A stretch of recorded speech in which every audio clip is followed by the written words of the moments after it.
नमस्कार मित्रों, desire point channel के एक नए वीडियो लेक्चर में मैं हूं अमित दुबे।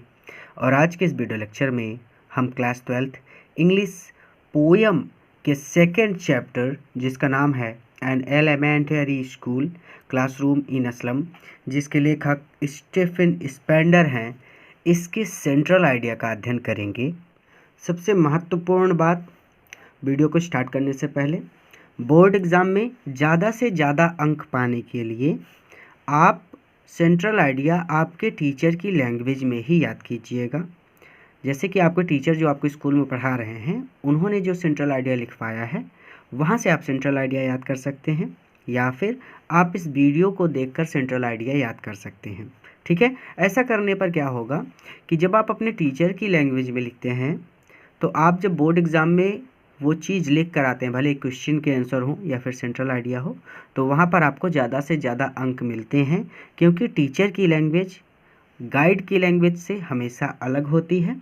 जब आप गाइड की लैंग्वेज में लिखते हैं तो वहाँ पर बोर्ड एग्ज़ाम में कॉपी चेक करने वाले आपको कम अंक देते हैं, लेकिन जब आप टीचर की लैंग्वेज में लिखते हैं तो जो बोर्ड एग्ज़ाम में कॉपी चेक कर रहे हैं टीचर, उनको लगता है कि बच्चे ने खुद से इसका आंसर बना के लिखा है, या फिर ये सेंट्रल आइडिया खुद से बनाकर लिखा है, और वहाँ पर ये संभावना बढ़ जाती है और वो ज़्यादा से ज़्यादा अंक आपको देते हैं। ठीक है। तो दो काम आपको करने हैं, या तो टीचर का लिखाया हुआ याद करना है, या फिर इस वीडियो के जो सेंट्रल आइडिया मैं करा रहा हूँ यहाँ से आप कर सकते हैं।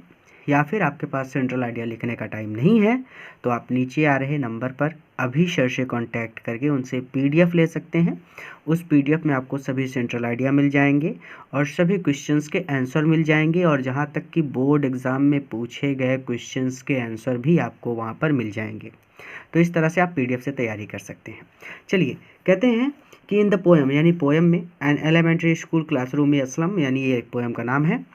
द पोइट स्टीफन स्पेंडर, यानी कवि Stephen Spender draws a real picture, एक रियल पिक्चर या फिर एक वास्तविक चित्रण ड्रॉ करते हैं, यानी प्रदर्शित करते हैं, ऑफ द लाइफ, जीवन का, ऑफ स्कूल चिल्ड्रन, स्कूल के बच्चों का, लिविंग इन द स्लम, जो स्लम में रह रहे हैं, झोपड़पट्टी में रह रहे हैं, of Tyrolese valley of Austrian Alpine province, तो ऑस्ट्रियन एल्पिन प्रोविंस की टायरोलीज घाटी में। ठीक है। तो children are passing their lives, बच्चे अपना जीवन पास कर रहे हैं, यानी गुजार रहे हैं। तो children are passing their lives, बच्चे अपना जीवन गुजार रहे हैं, in a very miserable condition, ये बहुत ही माइजरेबल कंडीशन में, बहुत दयनीय स्थिति में। ठीक है।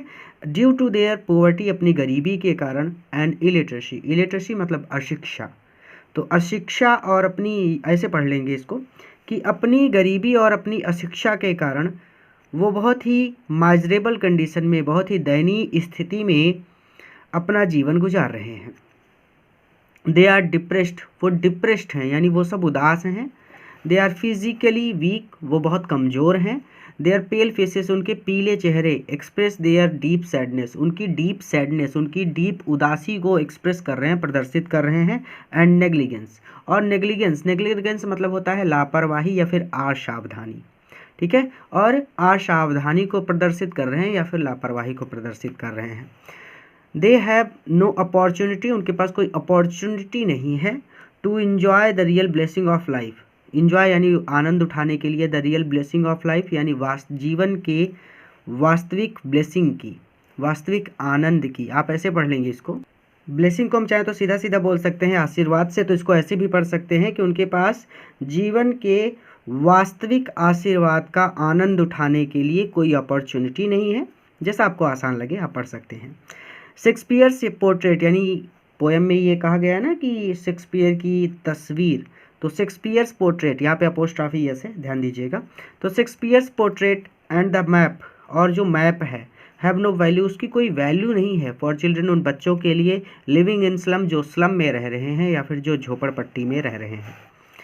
द पोइट अपील्स, जो पोइट है ना वो अपील कर रहे हैं, वो एक तरह से प्रार्थना कर रहे हैं।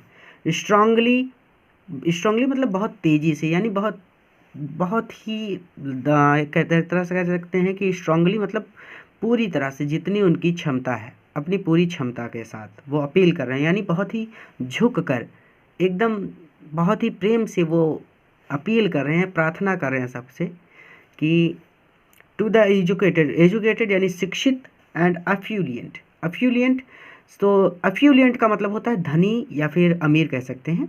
तो धनी और शिक्षित वर्ग से, सेक्शन मतलब वर्ग से, ऑफ द सोसाइटी, समाज की, ठीक है।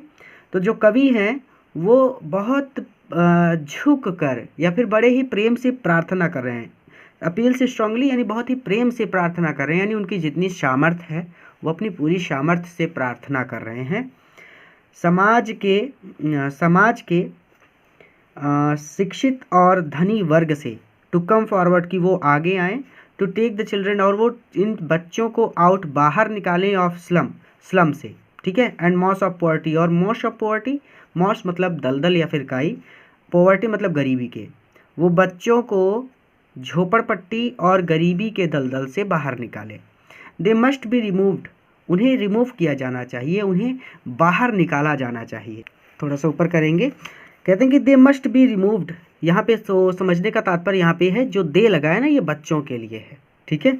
तो दे मस्ट बी रिमूव्ड यानी उन्हें बाहर निकाला जाना चाहिए, from social injustice, social injustice यानी सामाजिक अन्याय से, एंड और क्लास इनइक्वालिटी, क्लास इनइक्वालिटी का तात्पर्य है वर्ग असमानता, ठीक है। तो क्लास मतलब वर्ग, कक्षा भी बोलते हैं आप सब, ठीक है, क्लास को दर्जा भी कह सकते हैं, कक्षा भी कह सकते हैं, वर्ग भी कह सकते हैं, लेकिन हम यहाँ पे सीधा सीधा वर्ग कहेंगे। इनइक्वालिटी, इक्वालिटी मतलब होता है समानता, इनइक्वालिटी मतलब होता है असमानता। ध्यान दीजिएगा यहाँ पे गलती से भी इनइक्वालिटी मत लिखिएगा, यहाँ पे ये वाला इनइक्वालिटी, इन और इक्वालिटी के बीच में स्पेस नहीं रहेगा, ठीक है, मैंने गलती से लिख दिया था, तो ये चीज़ ध्यान रखेंगे। तो इनइक्वालिटी, ठीक है। तो यहाँ पे क्या होगा इसका हिंदी कि they must be removed from social injustice and class inequality, यानी इसका मतलब हो जाएगा कि उन्हें, यानी उन बच्चों को सोशल इनजस्टिस यानी सामाजिक अन्याय और क्लास इनइक्वालिटी यानी सामाजिक अन्याय और वर्ग असमानता से रिमूव किया जाना चाहिए, दूर किया जाना चाहिए, ठीक है।